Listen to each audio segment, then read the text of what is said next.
I think more or less we have touched upon the major points. Meghana, do you have anything to add further in this? The Q&A is enabled. Anybody who wants to ask question can post it there and I'll read it out. And so Girish Rao sir can answer it. This is still not clear from the BBMP perspective, whether they will take retrospective or, from the day of the thing. See, as I understand, we have been with the BBMP, discussing these matters from quite a long time. I'm also told from past 3, 4, 5, 6 months, so many of the files are put on hold, because of this ambiguity to be set aside. I think moving forward, maybe next 1 month, the BBMP is still discussing whether these bylaws, for example, the developmental plan, whether this has to go through the BDA. So till then, maybe next 2, 3, 4 weeks, once they decide, then we will know. As on date, if in this moment, from this moment, any submission, this has to follow the new guidelines. No, they are only highlighted. They have only highlighted on the basement. They have not touched upon the stilt floor subject. STP's driveways were allowed in the buffer zone. It's a buffer zone means there are multiple buffer zone. One is the Nala buffer zone. Second thing is the lake buffer zone. So even earlier also they were not allowing both STP and driveways. Even today they are not allowing. It will see from the developmental perspective, from the green Bangalore perspective, whatever the reason, this is a good welcome this thing. And I am told this particular bylaws are followed in Chennai, in all over in Chennai. So same things are applicable. I'm told even in Mumbai also. Of course, Mumbai have a altogether different bylaw. In Chennai, this bylaw is already in place. So from the town planning perspective, this is a welcome bylaw. But when it comes to, if those projects which are inside the city limits, which have got a smaller plots of 10,000 square feet, 20,000 square feet, setting aside of this, it will become a challenge. No, parks and open spaces as it is, see, as it is, they have told it's not two plots or 2 pieces or 3 pieces. It cannot be a very linear, position in all these things. That's one thing. It depends on the site size. For example, if you have, 5 acres or 20,000 square meter and above land, you have a good place to leave the parks.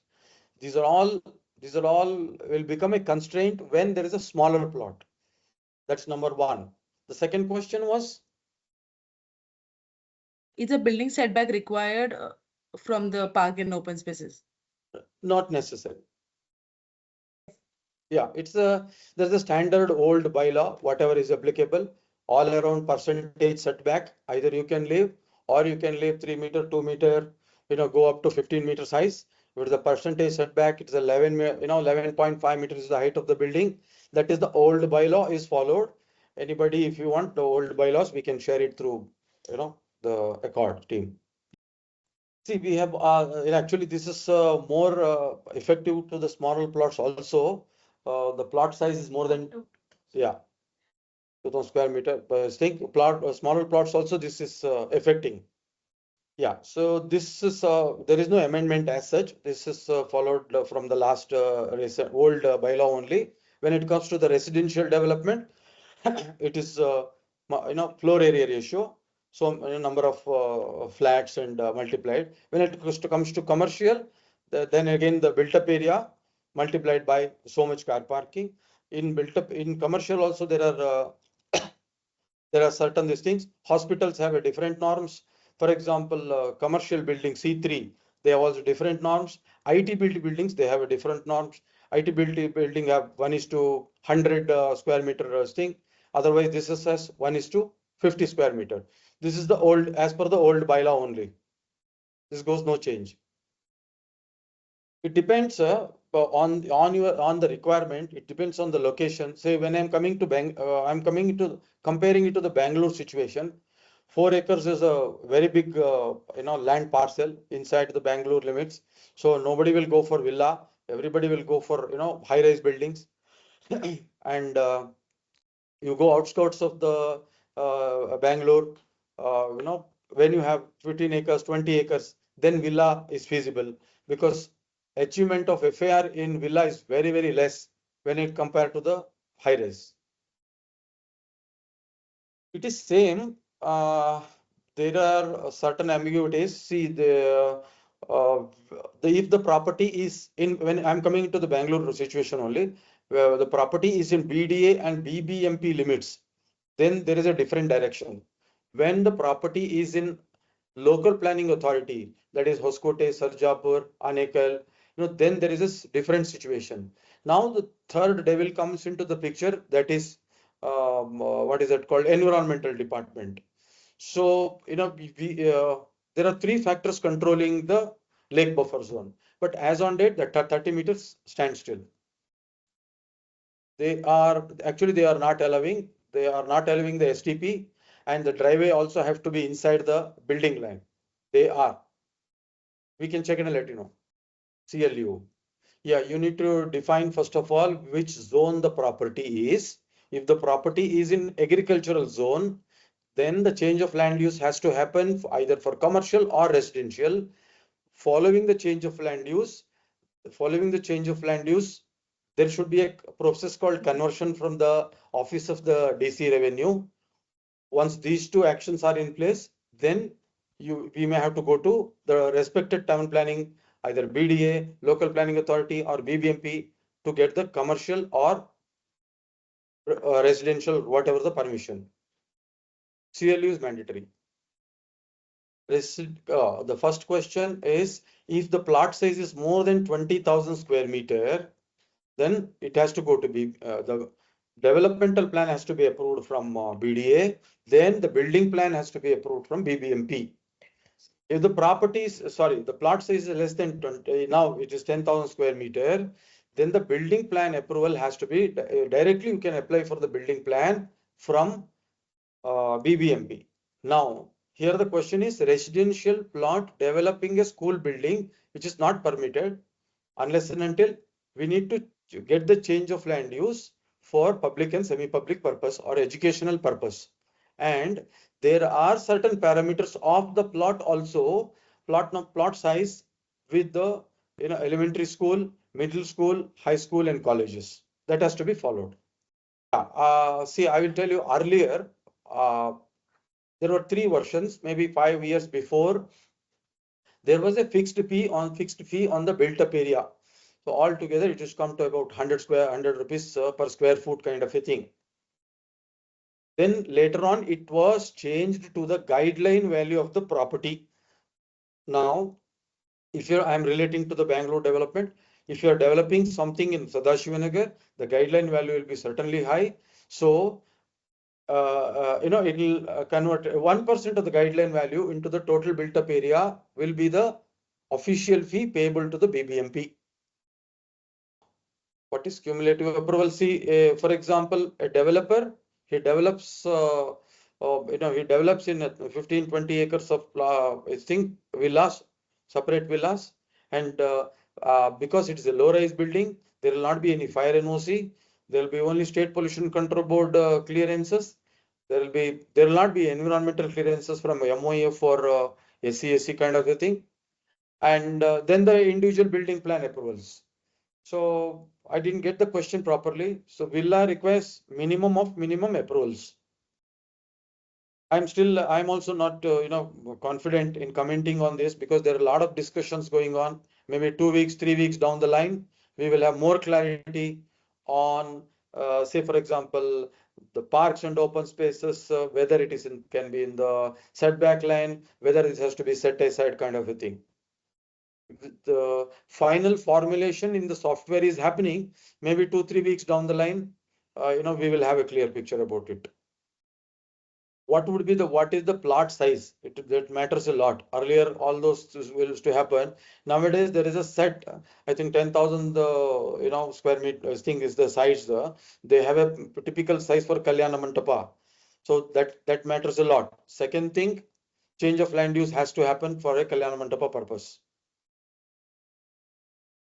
So this clause need to be explained. In case of non-residential or mixed use purpose, one contiguous parcel of land, at least 10% of the plot shall be reserved for park and 5% of the plot shall be reserved for surface parking.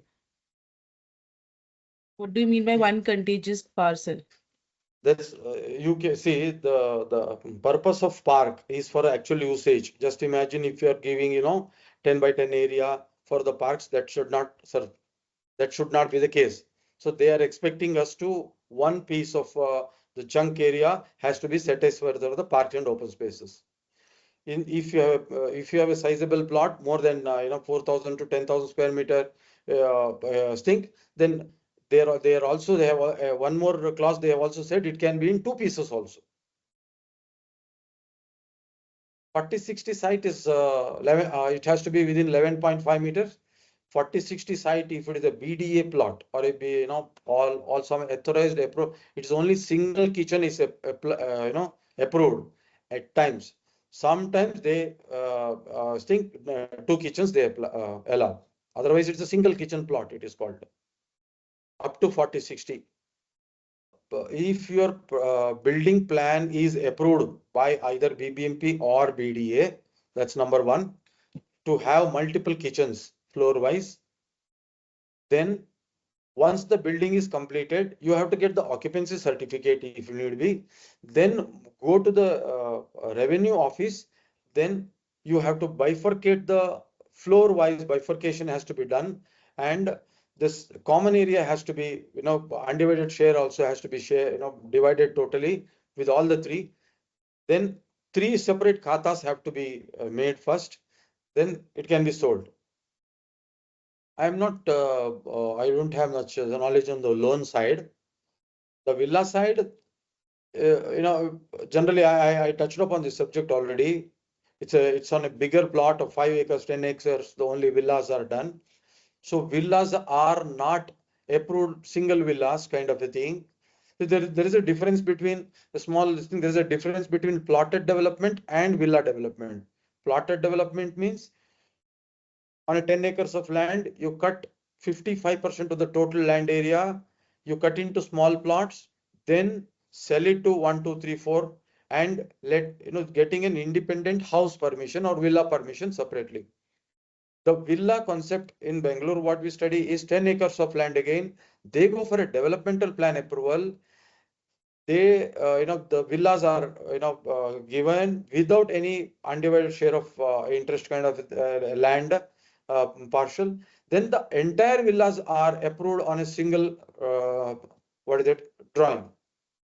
In the latest amendment, they have mentioned about to have a identity number for the single plot. That is called e-khata.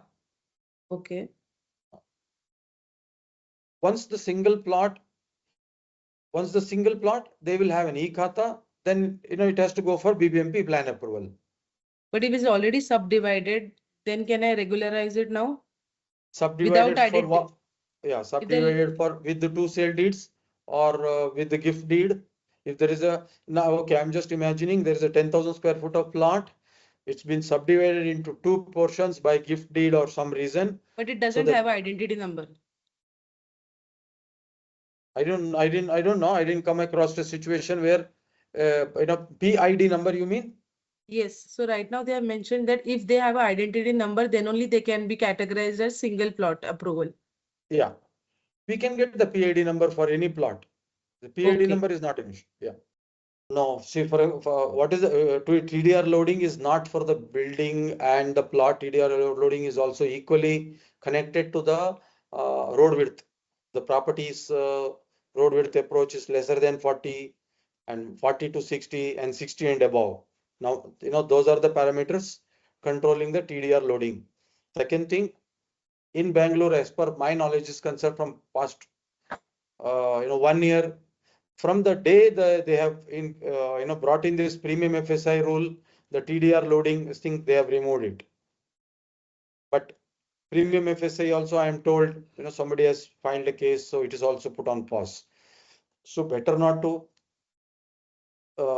design from the TDR or premium FSI perspective for the time being.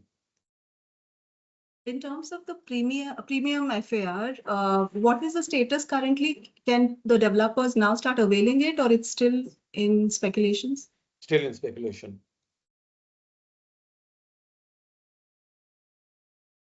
Any files approved by Not BDA, yet. BBMP with premium FAR? Not yet.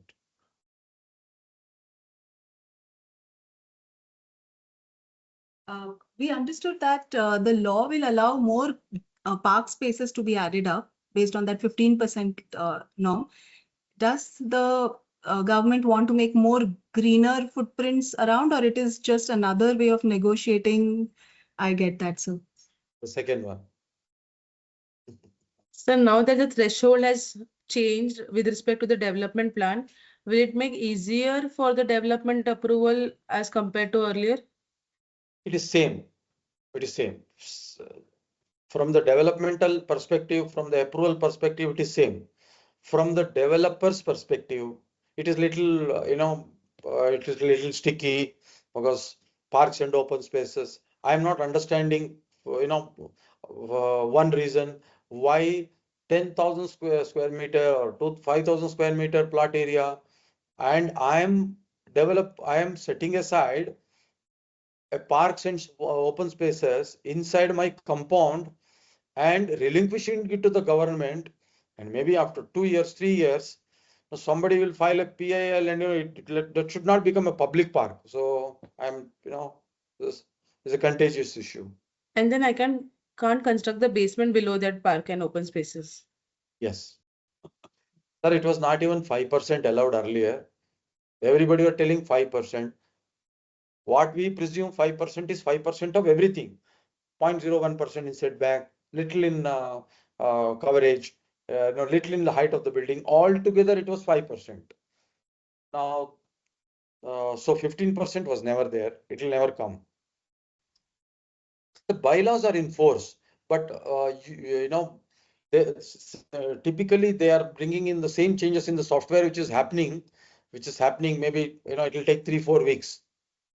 For example, if you want to design it, fresh tomorrow for a plot of any size, better to follow the new bylaws. No, see, there is one rule in the conversion order, very clearly stating that if the conversion order is for example, I'm just taking 10 acres.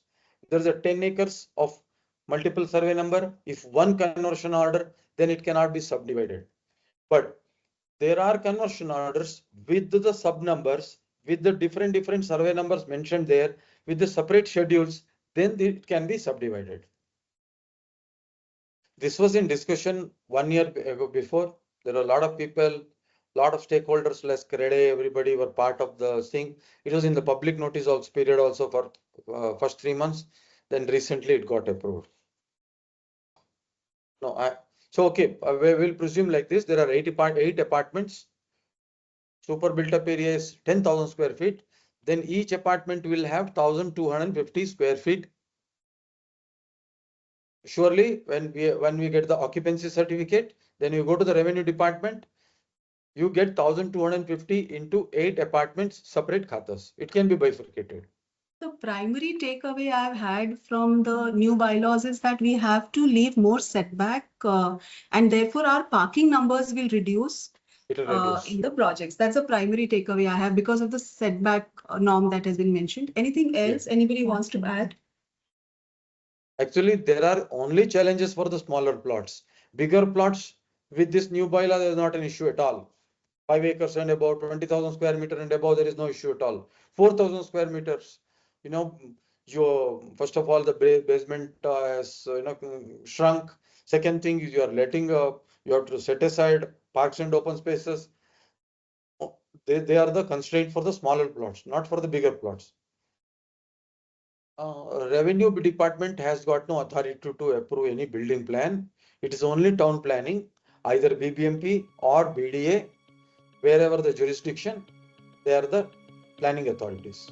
So I really want to thank, sir, you have been very patient in understanding every question and trying to answer all of us. Most of us are architects and people who are in the licensing field and developers who want to build their future projects, could be mid-sized developers or high-end projects they may be doing in the city. So I think we've got a kind of a fair idea about what is expected while we are designing projects now. And I really want to thank you for taking your time out and answering every one of our questions so patiently. I thank everybody who have joined here, and we will continue to have a lot more sessions in AECORD. We will share the slide deck as well as the notification that has been provided by the government bodies. So that will become a backup for everybody to refer as we progress. No, it's a good platform, very, very good platform. What I am saying, a lot of, instead of reaching to individual, thing, I am also in this line from past 25 years, kind of 25, 30 years. I have a lot of architects, numbers, they keep calling me, for all these explanations. But this platform, it is something good. So you answer everybody's, at once. Number two, when such kind of platforms are there, see, I don't know whether it's part of the agenda or not agenda, but a lot of other questions were also raised, which are valid questions, and at once questions can be raised and answers also can be given. There's a very good effort. Meghana, thanks also calling me, and we were able to justify from the government side as much we could do it. Thank you, AECORD team for bringing this up together. Thank you, sir. Thank you. Good day all. Bye. Yeah.